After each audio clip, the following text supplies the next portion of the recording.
it commonly called? Pacemaker. Your pacemaker. Right? So remember, the SA node is what initiates the heartbeat. That's your pacemaker. All right?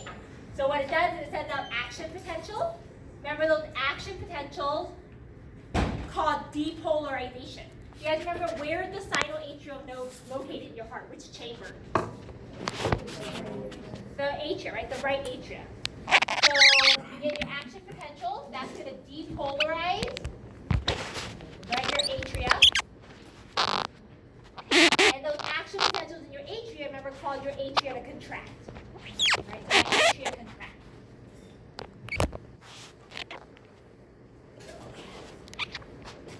So as long as all of this is working well, as long as your pacemaker is sending out action potential, my atria are depolarizing and they're contracting, that's going to give me a nice P wave. Okay? Now, moving on to the QRS complex. It's not my SA node that's sending out action potentials. What's sending out action potentials for my QRS complex? AV. What's my next node? AV node. Yeah, my AV node. So my QRS is my AV node. Ventricular. Right? Sends out action potential. So then it's not my atria that depolarize, but what's going to depolarize here? The ventricle. My what? My ventricles. Yep. So I depolarize my ventricles. And then what's going to contract then? The ventricle. My ventricles contract.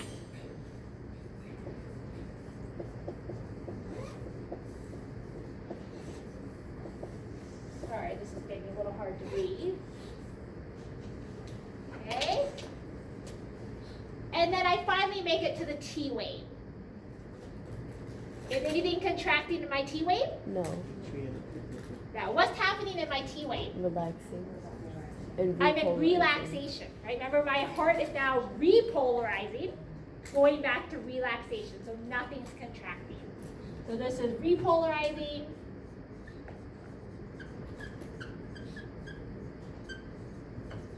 And relaxing. Right? Okay, so keep that in mind because we want to be able to correspond why I'm seeing my three waves. Okay?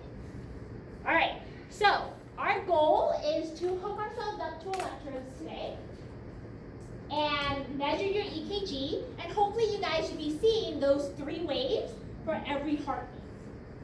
So let's go ahead and take a look and see how we want to connect ourselves to get these three waves.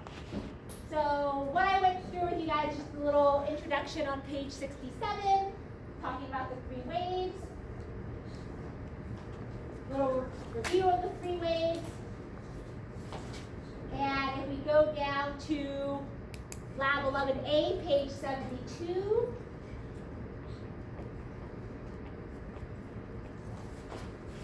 It'll give you the instructions on how to place your electrodes to record the electrical activity of the heart.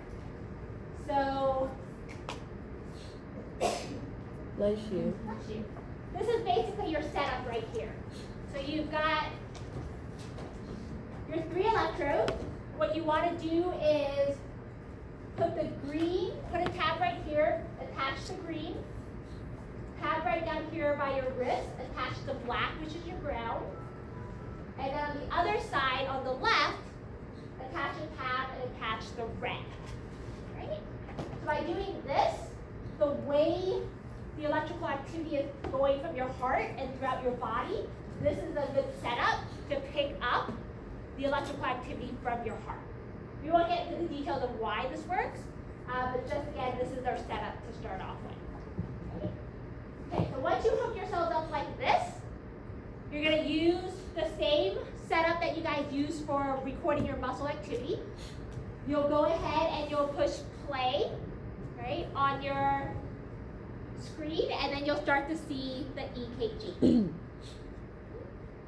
Now, what you want to do when you get your EKG is you want to measure certain intervals.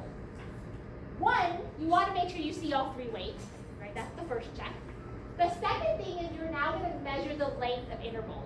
remember we did that little problem in lecture where we looked at Andrew versus Brianna, and we looked at their EKGs, and Brianna had that slight delay right before starting her QRS, and we said, hey, that's the signal that something's wrong. So by using the interval length, we can figure out if your EKG is not only has its 3 waves, but if they're kind of healthy and occurring at the right time interval. So these are the normal time intervals you should get, and we're going to measure yours. So the intervals you want to measure is P to R, QRS, QT, and R to R. So let me point out really quickly what those are. Okay, so P to R. You want to start here before the P, and then you go to the R.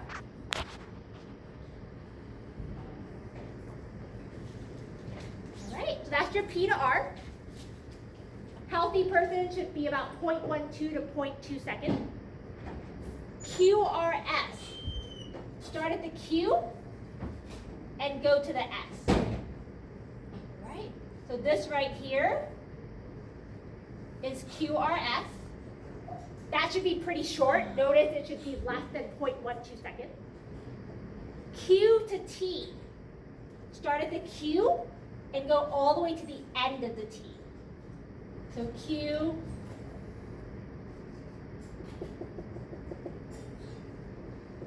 to T.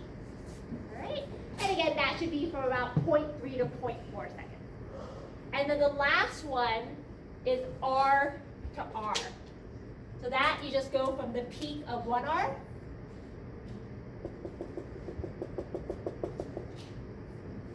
to the peak of the next R. All right? And then that should be about 0.8 seconds. Why do they go Q to T instead of S to T? Why do they go Q to T instead of S to T? Oh, because they want to encompass both the length of the QRS and the T, because they want to know from the start of when you contract how long it takes for you to fully relax. Yeah, that whole process. Yep. Okay, so those are the 4 intervals you want to measure on your time frame. If you need help measuring, let me know, but basically you take your cursor and you can drag it across, and then look at the x-axis on the bottom. It'll tell you how long the x-axis is, which is your time. Right. So of those 4 measurements, which one is going to tell you how long it takes you to go through one heartbeat? The R to R. Which one? How long it'll take you to go through one whole heartbeat? R to R. Because one R to the next R, that would be 1 cycle. Right? You can do a heartbeat from like P to P, T to T, as long as it's at the same point in the cycle. But R to R is the one that we always use because the R is the most prominent part of your ECG. It's the easiest one to mark and measure. So whenever they take your ECG heartbeat reading from the ECG, it's always R to R, again, because it's the easiest to recognize. Okay?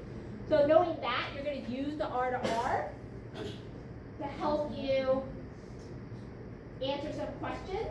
Specifically here, you're going to be able to calculate your heart rate from your R to R interval. Okay? Okay, so that's your goal. You're going to answer the questions on page 73. You're basically going to calculate your heart rate from the R to R interval. You're going to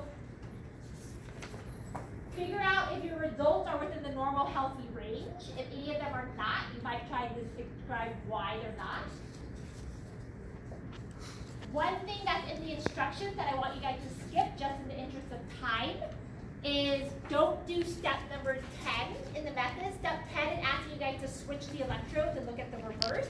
Don't worry about it, so don't do step 10, which corresponds to question 2 on page 73. So you can cross that out. You won't have time to look at the slide. You'll answer questions 3, which is talking about sinus rhythm, and 4, do your results support your overall hypothesis? You can find the hypothesis on the first page, on page 72, basically stating if cardiac activity is reflected on an EKG, then a subject with healthy cardiac activity will have EKG with normal P waves, QRS complexes, and T waves at normal intervals. Right? So basically just making sure your 3 waves are there and then the right ankle. Okay. Any questions? All right, go ahead and get started. And then as I see you guys kind of wrapping this up, I'll introduce to you guys the next part of the exercise.